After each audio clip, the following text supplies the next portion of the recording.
la producción de aldosterona. ¿Qué es una hormona esteroidea? Va a salir, se va a producir. ¿Cómo se produce la aldosterona? Tiene que venir una hormona que se llama la angiotensina 2. Esa angiotensina 2, que después la vas a estudiar, va a llegar a la glándula suprarrenal, a las células de la glándula suprarrenal, quienes tienen un receptor. Una vez que atrapan ese receptor, se activa la proteína G, que es una proteína periférica, que desdobla su subunidad alfa para activar esta proteína transmembrana, que es una estructura de melanócitas, que va a convertir el ATP, que está ahí, que produce la mitocondria, y lo va a desdoblar en AMP5.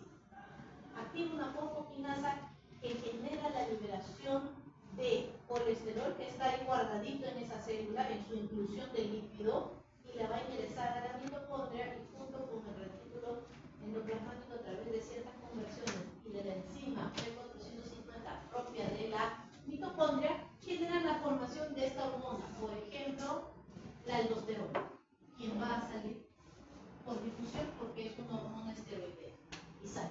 Entonces ahí ves la función de una proteína de membrana, de una proteína periférica y de una enzima. Eso es un efecto fisiológico normal del cuerpo humano. Ya después vas a entender para qué sirve la aldosterona. Las proteínas, por ejemplo, en una enfermedad, un ejemplo, doctora, la enfermedad del cólera. Comes agua contaminada con restos fecales que tienen a la bacteria. La bacteria genera una enterotoxina, que es una proteína. Esta toxina se une a un receptor, que es a la proteína G, a la que te mencioné hace un rato. Al unirse a esa proteína G, esta enterotoxina, lo que va a producir es una activación de la subunidad alfa de la proteína G. Va a mantener activada siempre a la adenilato ciclasa. Ya no estamos en la glándula suprarrenal, ahora estamos en el enterocito del yeyuno o del ileum, pero del intestino delgado. Y activa a la adenilato ciclasa y hay gran cantidad de anticíclico. Esto activa a otras proteínas del canal, son proteínas transmembranas que generan la pérdida de sodio, de cloro, de potasio, de agua y bicarbonato. Esta persona, los síntomas que va a tener son diarrea por pérdida de agua y de electrolitos. Además que pierde bicarbonato por las heces y le va a dar acidosis metabólica porque está perdiendo bicarbonato. Entonces, esos son efectos patológicos sobre una proteína de la membrana. Otro ejemplo de una enfermedad de proteínas, la fibrosis quística. En este caso no es por culpa de ningún germen, es porque es un defecto cromosómico. El niño nace con este defecto cromosómico. Es una enfermedad autosómica recesiva. Significa que en el brazo largo del cromosoma 7 de papá y mamá tienen este gen mutado. Es el gen que codifica una proteína, que es la proteína CFTR, que es una proteína de membrana llamada la proteína reguladora de la conductancia transmembrana. Así se llama esa proteína. Entonces, papá y mamá tienen alterado ese gen y el niño obtiene los dos genes, el ADN alterado para la producción y transcripción y traducción de esta proteína. ¿Qué va a suceder en ese niño? Todos los órganos del cuerpo humano tienen la codificación para esa proteína, que es una proteína que permite que el cloro se movilice de un lado a otro y que el cloro pueda salir. Y eso estimula también a que el sodio pueda salir. Cuando el sodio sale, esto se llena de agua. Esto estamos en el epitelio bronquial. Imaginemos que este es el bronquio de un niño con fibrosis quística. Estas son sus células del epitelio bronquial que tienen un núcleo, tienen cilios y tienen membrana celular. Y en esa membrana tienen proteínas transmembranas que son canales de cloro y canales de sodio.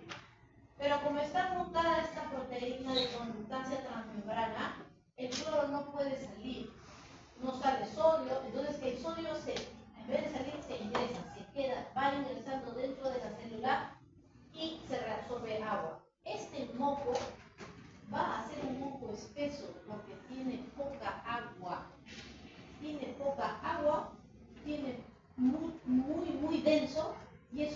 que las bacterias que nosotros estamos aspirando bacterias ciertas, pero no nos da neumonía ni bronquitis porque nuestras defensas están bien, porque nuestros cilios están bien y porque nuestros macrófagos los fagocitan. Hablo del estreptococo, del hemófilus, que constantemente están llegando al bronquio, desde niños hasta que son muy viejitos. Pero como este niño tiene mal esta proteína, el moco es espeso, los cilios no pueden eliminar a la bacteria porque es un moco espeso. Entonces, las bacterias ganan la batalla y estos niños tienen constantes neumonías. ¿Ya? Acá vean lo mismo, no funciona esta proteína de cloro, hay gran ingreso de sodio aquí intracelular, lo cual jala agua por ósmosis y este moco se queda deshidratado, espeso y denso. Genera la sobrepoblación bacteriana difícil de eliminar a través de los macrófagos bronquiales a estas bacterias y viene la sobreinfección de las vías respiratorias. Estos niños sufren constantemente y van a ir a la emergencia pediátrica por neumonías a repetición y insuficiencia respiratoria.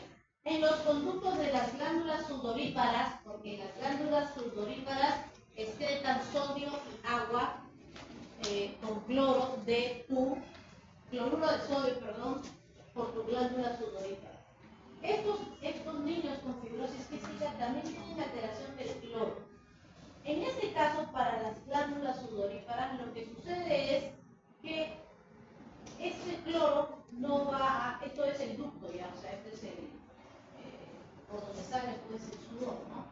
Entonces, este cloro que está representado como bolitas moradas, y el sodio que son los puntitos azules, no puede el cloro ingresar otra vez hacia el intersticio y ese sodio va a quedar afuera, perdón, el cloro. Y el cloro, como está unido en este caso con el sodio, no va a ingresar, todos se van a acumular afuera. ¿Y eso qué va a generar? Va a generar una sudoración hipertónica con mucho sodio y cloro, porque el cloro no pasa, y se les llama los niños que tienen un sudor muy salado. Incluso hay una prueba donde el sudor para estos niños los hacen sudar y les miden la cantidad de sodio que está, de sodio y cloro, y está sumamente elevado. Entonces son pruebas o formas de ver cómo una proteína puede alterar la función de una célula. ¿Ya? Funciones de la membrana, dice, aíslan el contenido de la célula selectivamente. ¿Ya? Sí, selectivamente, porque lo liposoluble puede pasar, el resto no. Necesita, por ejemplo, poros para el agua, necesita conductos de sodio que se van a mover a favor de gradientes de concentración. El sodio no ingresa si es que no tiene su canal de sodio, el potasio no ingresa si es que no tiene su propio canal de potasio, y se mueven por gradientes de concentración. Donde hay más concentrado hacia donde hay muy poquito. Es como si todos acá estuviéramos amontonados, que nos soportamos y se abre la puerta y nos movemos por gradientes de concentración hacia afuera donde no hay nada. ¿Ya? Es selectiva, permite la comunicación con otras células, permite uniones en el interior de las células y entre ellas captación de hormonas, neurotransmisores y reacciones bioquímicas. Esa es una membrana plasmática. El citoplasma ahora. El citoplasma contiene los orgánulos y las organelas, ¿ya? Son pequeños órganos que están dentro y que cumplen cada una función importante. También dentro del citoplasma está el citoesqueleto conformado por los microtúbulos y los filamentos, como los intermedios también. Hay inclusiones, por ejemplo, de grasa, de lípidos, de glucógeno, que están ahí almacenaditos, ¿no? Dentro de esa célula. El hierro, por ejemplo, también se almacena dentro de las células como ferritina. Muy bien, entonces, ¿qué más hay en el citoplasma? Dijimos, hay iones. Tenemos iones. Por ejemplo, el principal ion dentro de la célula es el potasio. El calcio tenemos muy poquitas concentraciones, 10.000 veces menos concentrado el calcio en el intracelular que en el extracelular. En el sodio, principal concentración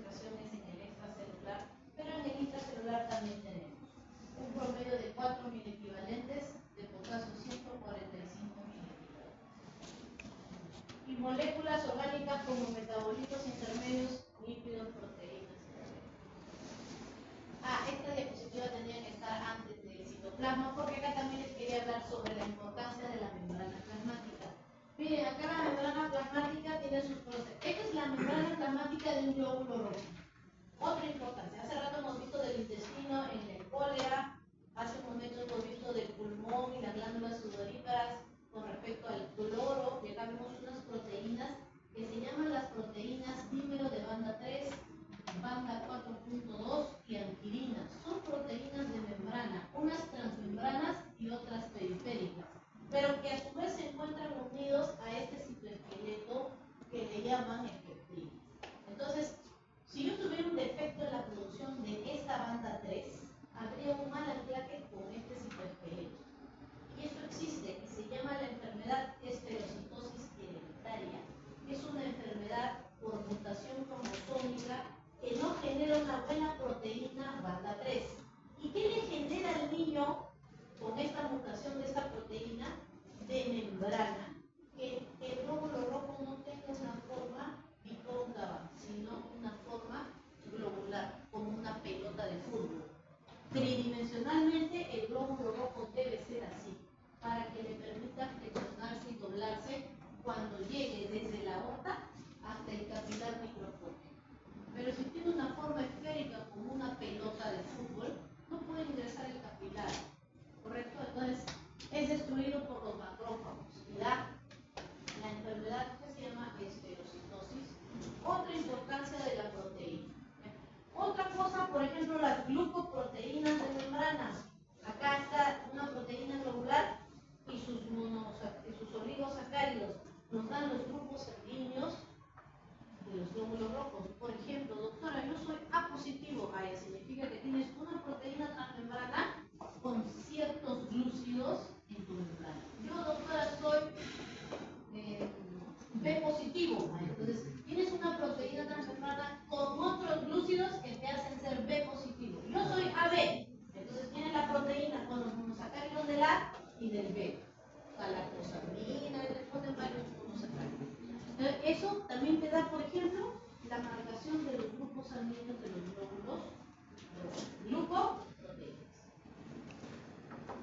El núcleo. Bueno, ahora vamos a ver los órganos. Ahora sí podemos. Miren, el núcleo tiene una membrana que lo separa del citoplasma, ¿ya?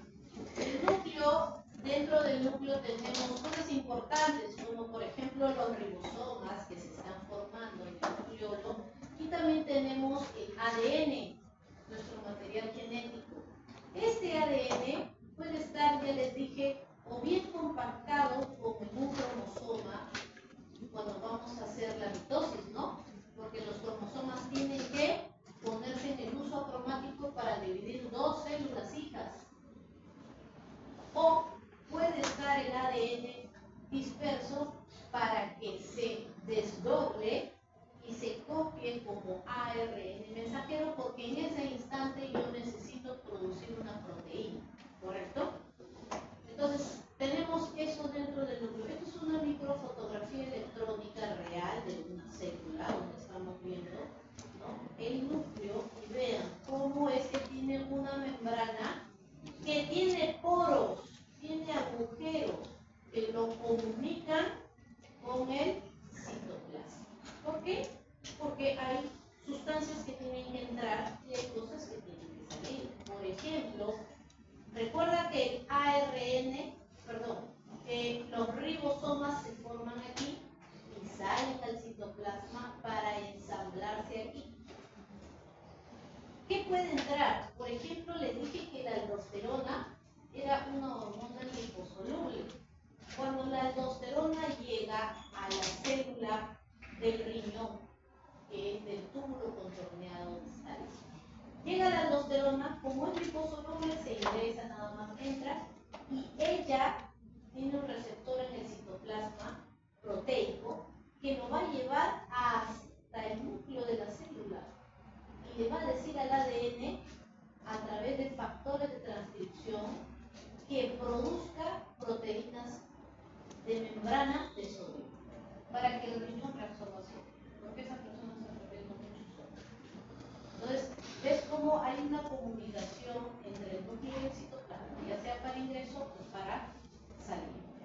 Entonces, y tiene una estrecha relación porque de él se continúa de la membrana del núcleo el retículo endoplasmático rugoso, específicamente o estratégicamente ahí, porque ahí nada más van a salir los ribosomitas que van a ir a pegarse a la membrana para la producción de proteínas. Acá tenemos, ¿no?, el núcleo, tenemos, bueno, el ADN está compuesto de 22, bueno, de 23 pares de cromosomas, 22 autosómicos y 2 sexuales. Y un par sexual. Muy bien, entonces aquí tenemos dentro de, acá vemos que dice heterocromatina y eocromatina. Y vemos que la heterocromatina es un morado bien oscuro y que la eocromatina es un morado bien clarito. ¿Qué te quiere dar a entender esa imagen? Que te están enseñando que lo puedes encontrar condensada algunas partes y algunas partes abiertas, ¿no? Entonces, la heterocromatina es el ADN altamente condensado. ¿Cómo se condensa? El ADN es una doble hebra que está trenzada y que contiene nucleótidos. Pero esta hebra está a su vez enrollada en este carrete de proteína llamado la cromatina, ¿no? Entonces, estas cromatinas se unen. Y mientras más condensadas estén, más denso se vuelve y se le llama heterocromatina. Es lógico pensar que si está así de condensado, tú no puedes generar transcripción ahí porque todo está plegado, ¿no? Pero si está desenrollado, en este momento aquí yo sí puedo copiar el ADN. ¿Y se copia como qué? ¿El ADN como qué se copia? ¿ARN qué? ¿Ah? Mensajero. Muy bien. ¿Cuál es la diferencia? ¿Qué nucleótidos tiene el ADN? A, G, T, C. ¿Y este qué tiene? A, G, U, C. Entonces, es una copia, porque el ADN no sale del núcleo. Él no va a salir. Porque este ARN mensajero luego tiene que salir, pues, o tu ADN sale del núcleo. Jamás. Él se queda ahí. Lo que sí sale es la copia barata, que es el ARN, pero no deja de ser importante. Barata digo porque tiene uracilo en vez de latinina, ¿no? Y sale, y este ARN mensajero que lleva la copia y que tiene un proceso todavía de la transcripción, porque se quedan los exones y se salen los intrones, ¿no? Se quedan los exones y luego este ARN maduro ya sale para irse a los ribosomas para la traducción. Vamos a ver en un momento la traducción. Nos hemos quedado hasta la transcripción. Los ribosomas. Vienen entonces a tallar los ribosomas. Estos ribosomas se produce el ensamblado parcial en el núcleo, ¿ya? Entonces vean, acá tenemos, ¿por qué el ensamblado parcial?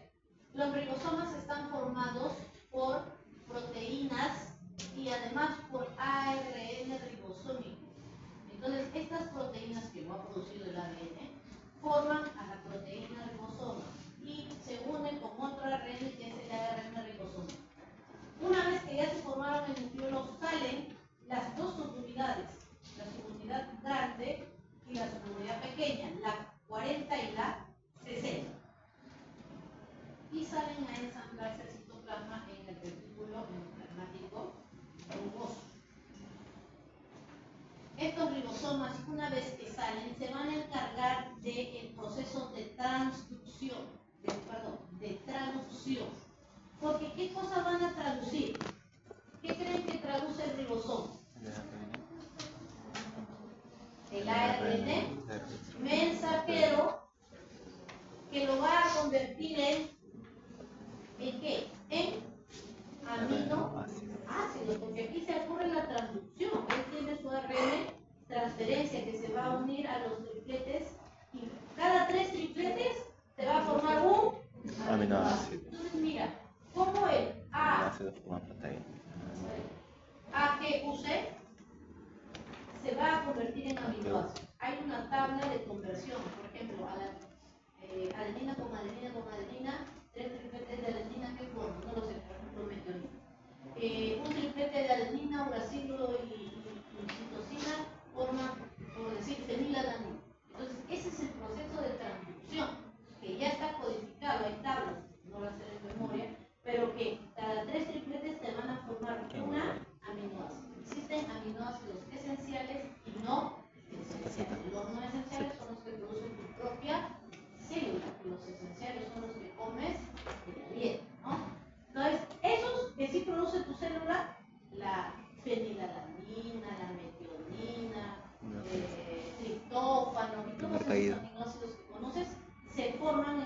ribosoma a través del proceso de traducción, porque estás traduciendo un idioma de bases nucleótidas hacia aminoácidos. Recuerda que la traducción, ¿no?, del chino mandarín te lo traducen a quechua. Son letras distintas, dialectos distintos hacia otra lengua. Entonces, eso es la traducción. ¿Ah? Traducción del ARN mensajero en proteínas, ¿no? Por ejemplo, quiero formar una hormona proteica, que es la insulina. La insulina existe como varios aminoácidos. No recuerdo, ponte que tenga 190 aminoácidos la insulina. Esa insulina nació desde el ADN en uno de los cromosomas, que lo copió como ARN mensajero, luego lo pasó al ribosoma para la traducción hacia unos aminoácidos de insulina. Y se forma la proinsulina, que es la primera síntesis de la insulina, que dicho sea de paso, es una insulina inmadura todavía, porque va a pasar por otros orgánulos para terminar todo su proceso hacia la insulina madura, ya, que va a salir a la sangre. Retículo endoplasmático rugoso. Después del núcleo está el retículo endoplasmático rugoso, donde están todos estos ribosomitas. Muy bien, es el lugar de síntesis de proteínas, lo que hemos estado conversando. Ahí se suscita. Esto es una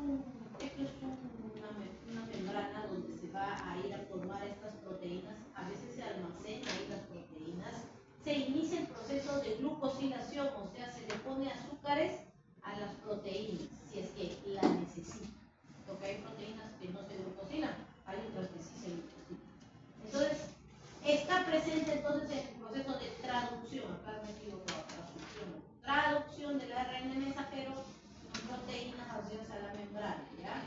¿Qué más? Inicio de la síntesis de proteína, almacenamiento de proteínas en su lumen, inicio de la glucosilación, porque ello puede terminar en este proceso de maduración de las proteínas en el aparato de Golgi.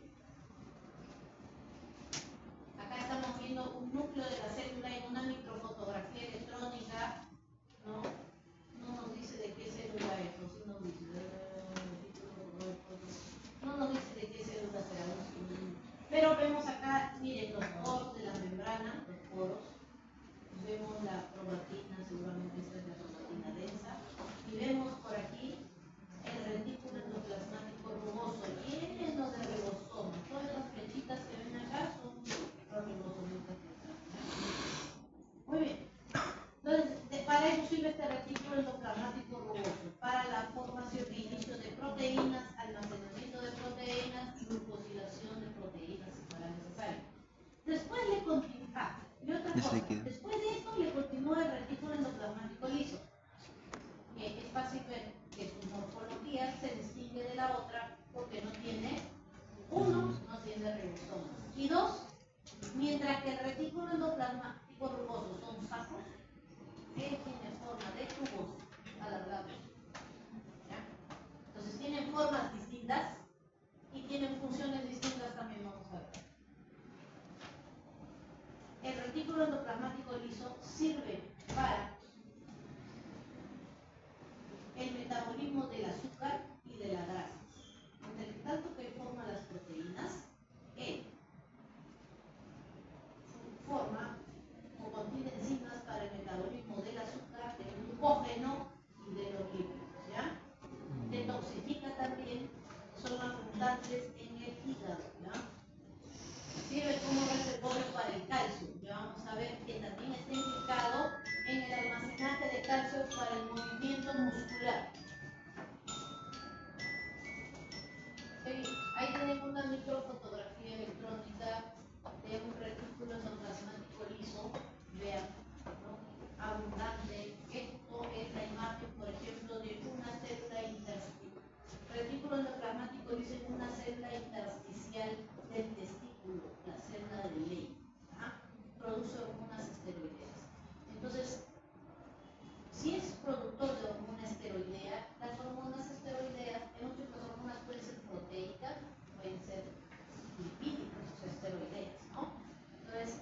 una hormona esteroidea, ¿quién está? Testosterona, otro estrógeno.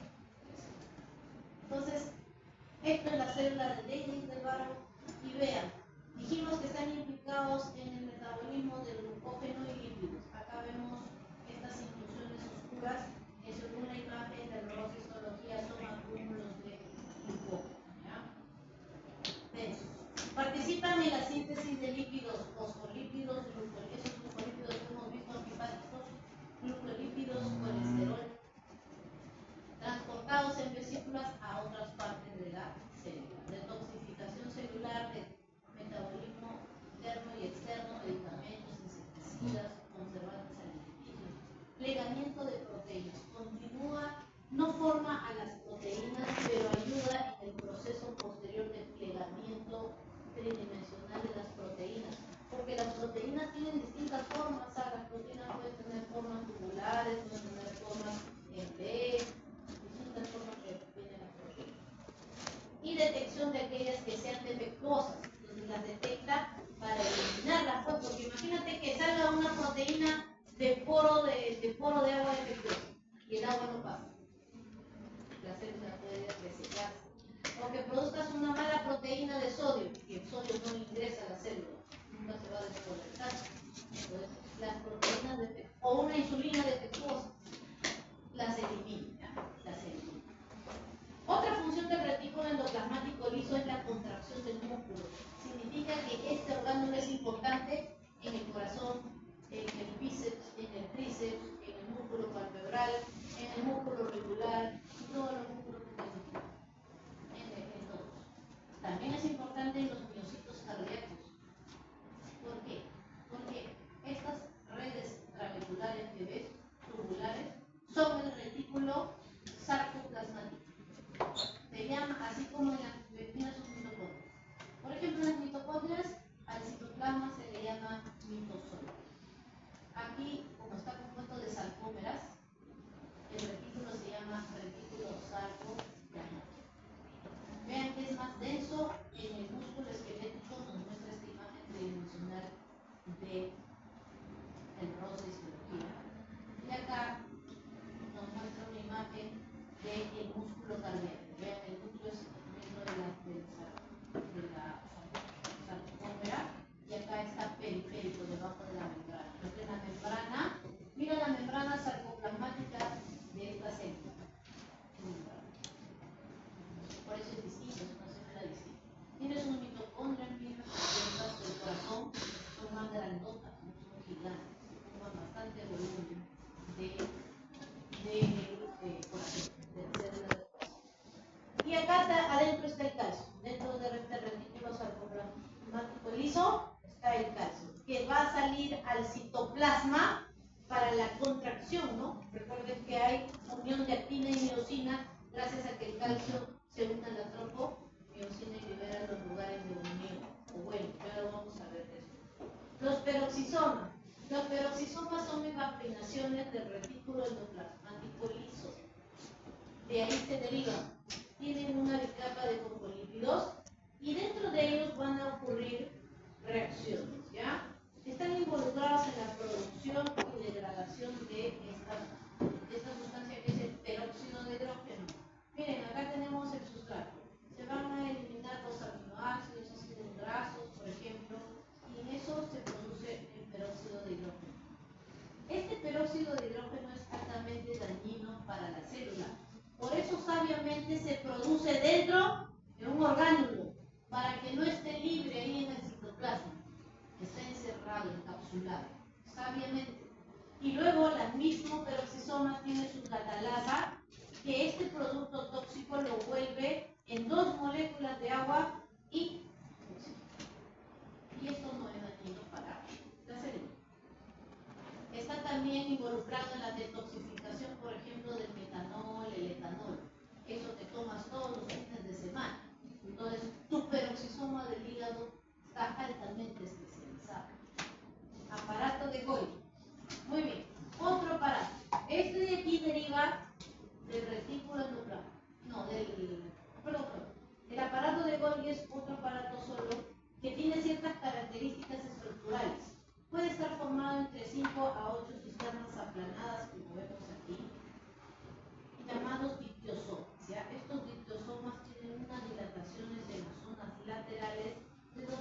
van a salir pues vesículas, ¿no? Estas vesículas pueden ir en sentido hacia la membrana celular, puede generar vesículas que se queden aquí en el citoplasma o de reciclaje retrógrado, ¿no?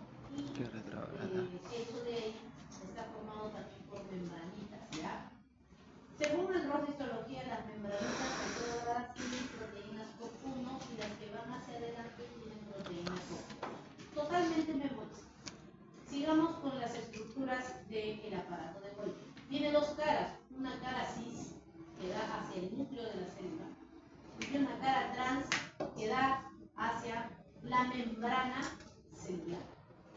Este aparato de Golgi entre las caras cis y la cara trans, que está acá, tiene estos dictiosomas intermedios que son los que se le llama las vesículas, perdón, las cisternas intermedias. Estas son las zonas cisternas intermedias. Muy bien, ¿en qué trabaja? ¿Cuál es su función? Codifica, clasifica y empaqueta proteínas, lípidos, para su transporte hacia otros órganos. También, ¿no? Enzimas, proteínas, enzimas, hacia otros órganos. Por ejemplo, doctora, acá en el lisosoma hay gran cantidad de proteasas, lipasas, etc. Que puede ir hacia el intracelular o hacia el extracelular. Una microfotografía electrónica real donde podemos ver los sacos membranosos aplanados del aparato de Golgi dispuesto en capas, vean. Tenemos la red cis-Golgi que está acá y tenemos que está más pegada a un núcleo o al retículo endoplasmático rugoso, y otro que es la cara trans, que es la cara trans-Golgi, que es la más alejada y más hacia la membrana. Vemos estas vesículas que están liberadas alrededor de este aparato de Golgi, ¿no? Y vesículas densas, entre menos densas a más densas de este aparato.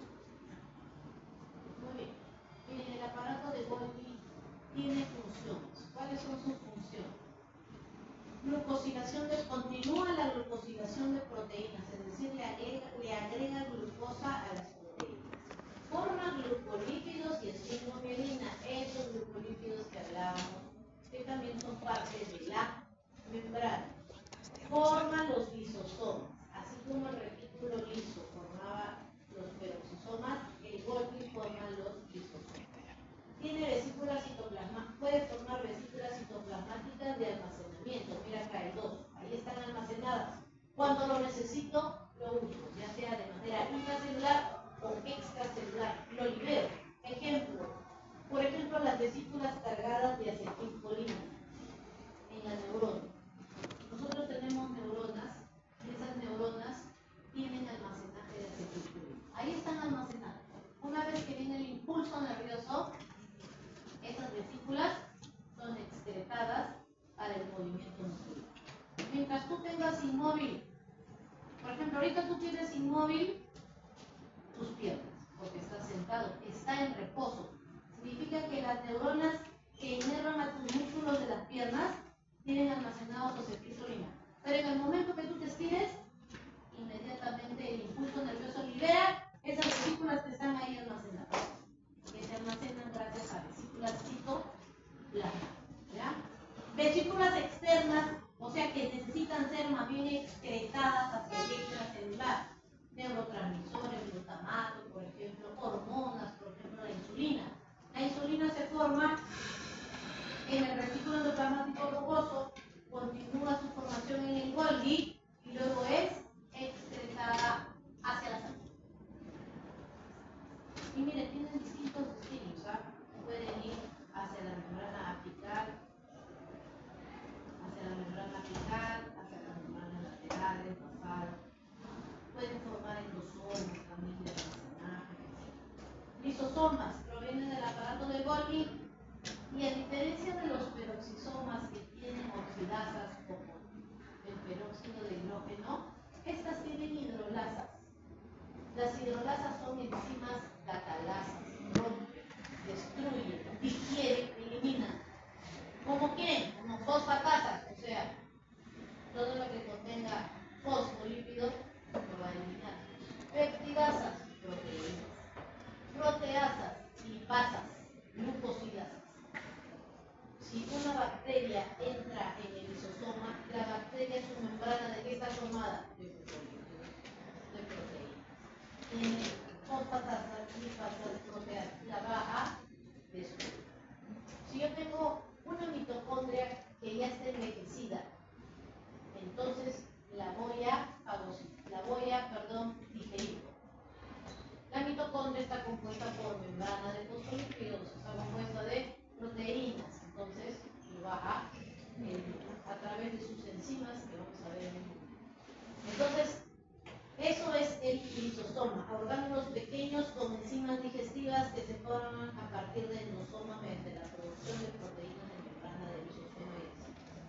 Vean, esto es un lisosoma. Este lisosoma tiene su membrana y en su membrana tiene incrustado proteasas, lipasas y tiene canales de protones de hidrógeno. Significa que el hidrógeno entra y genera un ambiente altamente ácido para la distribución. Nuestro pH normal es de 7.4 promedio. Esto tiene un pH de 5. Significa que tiene una alta carga ácida. Tiene nucleasas, mira, para destruir los componentes nucleares. Enzimas relacionadas, ribonucleasas, para eliminar los ácidos nucleicos o las células nucleares. ¿Sí, no? Imagínate que este es el lisosoma de un macrófago y que tu célula de la piel ya está en apoptosis o no perdemos células nucleares. La piel se renueva y sufre de apoptosis. Las del enterocito también. Los hepatocitos también. Cuando una célula muere, esa célula adentro que tiene proteínas, glúcidos, tiene nucleasa, tiene ácido desoxirribonucleico, etc. Claro que esa célula ya se dividió, o abajo, perdón, de ella ya viene otra célula que la va a reemplazar. Pero ese macrófago que va a fagocitar a esa célula muerta, tiene su lisosoma o no tiene su lisosoma ese macrófago. Y gracias a este lisosoma empieza a digerir los componentes de esa célula. Otro ejemplo. Por ejemplo, cuando te infectas con una bacteria. Imagínate que este es el Haemophilus fungobacterium, Haemophilus influenza, de tu boca y te la aspiras al bronco. Imaginemos que es un estreptococo, que es circular, te lo aspiras al bronco. No te va a dar neumonía, ¿sabes por qué? Porque tu macrófago que está en tu bronquio va a ir a fagocitar. Cuando son componentes demasiado grandes, va a existir la fagocitosis. Y eso, fagocitosis, se llama heterofagia, porque estás comiendo algo externo a ti, no es de ti. La autofagia es algo de uno mismo, pero la heterofagia es de, por ejemplo, de bacterias. Entonces, esa digestión se llama heterofagia. Tú vas a digerir a esta bacteria que va a ingresar a través de esta vesícula que va a formarse por la membrana celular de ese macrófago y va a ingresar y se va a unir a un endosoma que se ha formado por el acúmulo de agua que ingresa a la célula, se forma ahí el endosoma y luego se une con el lisosoma y ya se llama fagolisosoma. Y ahí la bacteria se destruye y no te da neumonía. Ahora, la autofagia sí es de propios productos de la célula, por ejemplo la mitocondria, ¿no? Gracias a todas estas hidrolasas que tiene el lisosoma de las células. ¿Hay enfermedades que pueden afectar a la producción de lisosomas? Sí. La enfermedad de Tay Sachs. La enfermedad de Tay Sachs es una enfermedad cromosómica donde hay los lisosomas o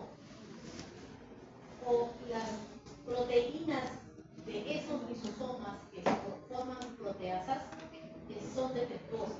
Entonces, al ser defectuosas, no pueden eliminar ciertos componentes de la célula, como por ejemplo las esfingomelinas, que son fosfolípidos de membrana. Entonces, al no poderlos digerir, al no poder respirar, se acumulan y entonces estos niños tienen problemas neurológicos. Mira, el tratamiento es con reemplazo enzimático, administración de enzima recombinante fabricada, o sea, le dan las enzimas que el lisosoma no puede producir para degradar esos productos del grupo lípido. ¿Qué son los endosomas? Compartimentos limitados por membranas que participan en la endocitosis. Entonces, los endosomas pues van a ingresar hacia dentro de la célula productos, ¿no?, de transporte, puede ser agua, puede ser alguna proteína y llegará a algún destino, puede unirse al lisosoma, por ejemplo, para ser destruido. Imagínate que tienes un receptor de membrana y ya no lo necesitas porque ya utilizaste ese receptor. Ya no necesito el receptor de angiotensina 2 porque ya cumplió su función. Ese receptor no se va a quedar ahí toda la vida, sino a cada rato la angiotensina ya debe ser eliminado. Entonces, mediante un proceso de inclusión de endocitosis, se forma un endosoma que va a ir a parar